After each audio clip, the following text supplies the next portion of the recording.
Hello and welcome to a very unique top 10 list. These are the top 10 nightmare characters in PvP. Unlike my other lists, however, this list is not specific to current relevant characters. Rather, it's a look back at characters that, in the past, have dominated PvP to the point that we're afraid to face off against people who have these characters. Because of this list won't be in any particular order. And it's also possible that some of you weren't even playing when these characters were on top. That said, let's begin. Bankai 水無月雑境はこれにておしまい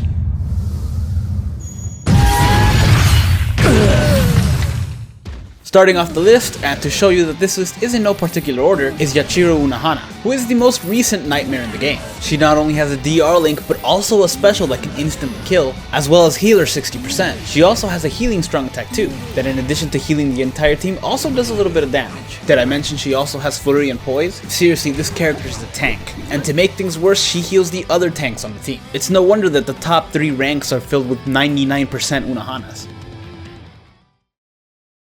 くらえ死の息吹レースピだそう Next on the list is Power Baragan. Sure, the new one may be infinitely better, but in his day, this Baragan was an absolute nightmare to face off against. And there were quite a few reasons why. For some of you new players, this Baragan had an ancient soul trait called Dodge Rate. Dodge Rate, when stacked, could reach up to the mid 40%, meaning around half of the enemy's attacks would miss. But because Baragan had a debilitating weakening on everything, including a strong attack 2 Vortex, some of the attacks that would hit would only deal 1 damage. This made actually hurting Baragan very difficult. And because he was ranged, it was also possible that he would end up weakening you before you ever had a chance to reach him. To be honest, I think this guy is the only reason that Suzumabachi is the only 15% dodge rate, because giving us another one would put this guy back on top. 一瞬で終わらせてやる無月 The banner that gave us Baragan also gave us this character. When Final Getsuga Tensho Ichigo came out, his attack was so much higher than any other character in the game. And it would stay that way for a while, which really caused a problem, because at that time, Caleb didn't really know how to make characters with Frenzy, and would only ever give it to random characters instead of characters who would actually do really well with it. Cough cough Aizen, cough cough. This meant that NAD characters did extraordinarily well in PvP, and as we all know, Final Getsuga Tensho Ichigo is a really good NAD character. And it made those of us who didn't have him want to avoid him altogether. 4歩のうちに踏みしめた空間の地水火風の全てを凍結する視界氷結 Next up on the list is a character who's still very relevant right now, Manga Toshiro, who's one of the very few characters who can actually put Retsu in her place, assuming you get lucky enough. Before Retsu came out, however, this guy blew everything out of the water, which is strange considering he had a soul trait that didn't really go with the spirit of PvP, and he has a hollow killer, which doesn't really help him in PvP at all unless he's going up against Aizen. Still though, everybody avoided him like the plague. Even now, people fear to go up against him, and you can't blame them. Debilitating freezing on everything, a ridiculously high SP, and probably the fastest strong attack activation time of any character in the game. Caleb may have put an end to another character's reign of terror, but they really created a monster with this one. 一気に傘をつけるぜ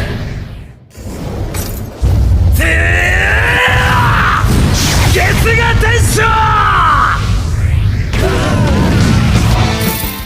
And speaking of which, here he is! Ichigo's another character that's still relevant these days, though granted not as much as he once was. Actually, for a while there, Caleb really had us going with an SP-based PvP, and this guy was probably the most annoying because you saw him everywhere. And for very good reason, he was really good. He has a really high SP and a strong attack damage link, not to mention his NAD was pretty good too. It was pretty fast, had really good range, and he had a decent attack for an SP character. But really what placed him on top was the fact that his activation speed was so fast, and it's probably the second fastest after Toshiro's. Of course, Toshiro came out months later, which gave Ichigo plenty of time to terrorize PvP.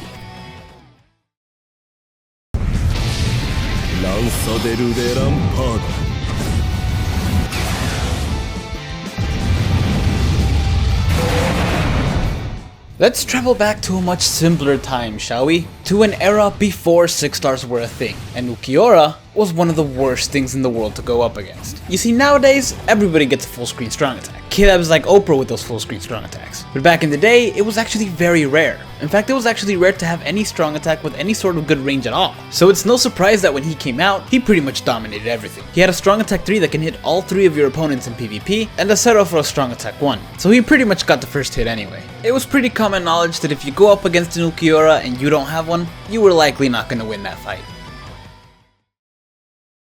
とどめと行くぜ。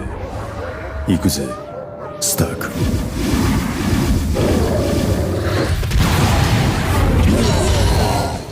Ah, Coyote Stark. This guy is personally my favorite character in the entire game. The reason being the exact reason he's on this list, because when he came out, he could beat everything. And the reason was pretty simple. He was a ranged character, which at the time was really valuable for PvP characters. He had pretty good range for his strong attack, especially his strong attack 3, and his normal attack was piercing, and it hit multiple times. Meaning that if there were characters behind the opponent, his normal attacks would hit them too. He would get the first hit and his normal attacks let him back up as he's using them. So a lot of enemies really didn't get a chance to hit him. Unfortunately, 6 stars came out shortly thereafter, so his reign of terror didn't really last that long.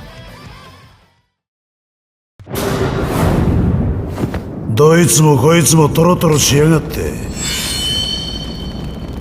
行くぜ。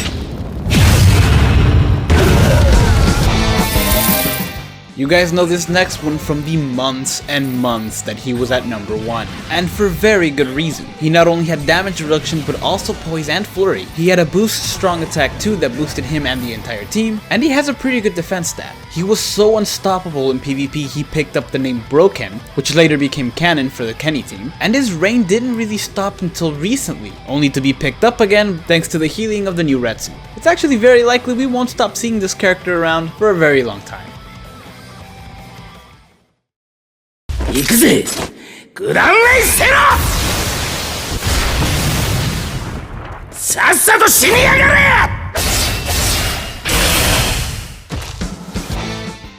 On a similar note, Lloyd Torres is also another character whose popularity came back when the new Retsu came out. But back in a simpler time, Lloyd Torres was still pretty terrifying to go up against. He may not have had poise like Kenpachi, but what he had was much more useful. You see, for the longest time he was the character with flurry with the fastest net string in the game, making him be able to deal a lot of damage really quickly. Not only that, he currently holds the highest defense in the game. So even though strong attacks bypass defense, once they're all used up, this guy's pretty set. 俺の最強の技だ。デスガン。 Now this guy will bring back some memories for some really OG players. Grimmjow held the highest attack for a pretty good amount of time, and for several months in the beginning of the game, he held the number 1 PvP position. He wasn't as unbeatable as some of the more recent characters, but you knew if somebody had Grimmjow on their team, it was not going to be an easy fight. Around this time, good accessories were immensely difficult to come across, meaning all you really had was the base stat of the character, and whatever 1 or 2 star accessory you can find. And yes, you heard me correctly. Most of us just had 1 and 2 star accessories, so having the character with the highest attack in the game was a way bigger deal than it is now. Grimmjow also had unique strong attacks that weren't just jump strikes like the other characters. And remember, this was back in the day when NAD characters actually used their strong attacks, because chappies were just myths for most people. I actually still wish it was usable in PvP, but of course those were simpler times. And there you have it, it's a list of characters that were once nightmares to deal with in PvP, and some of them still are. Of course there are some I missed, such as OG Aizen, OG Byakuya, OG Xyloporo, and of course the other 2 Kennys. But I feel they weren't as impactful as these characters were in their time. That said, thank you guys for watching, I hope you enjoyed this video, and subscribe for more top 10 videos.